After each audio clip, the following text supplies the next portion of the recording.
Praise the Lord. Zephaniah 3ஆம் அதிகாரம் 20ஆம் வசனத்திலே கர்த்தர் சொல்லுகிறார், உங்கள் கண்கள் காண நான் உங்கள் சிறையிருப்பை திருப்பும் போது பூமியில் உள்ள சகல ஜனங்களுக்குள்ளும் நான் உங்களை கீர்த்தியும் புகழ்ச்சியுமாக வைப்பேன்.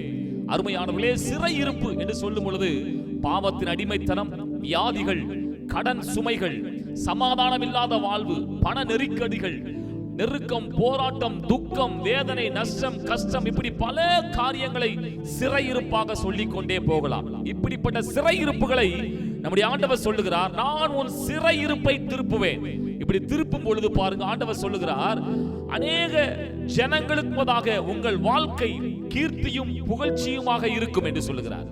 இப்படிப்பட்ட சிறையிருப்புகள் அருமையானவர்களே, ஏதோ அடுத்த தலைமுறையில் அல்ல, இன்றைக்கு உங்கள் கண்காண ஆண்டவர் சிறையிருப்பை திருப்ப போகிறார். அப்படி ஆசீர்வதிப்பாராக. Thank you. God bless you.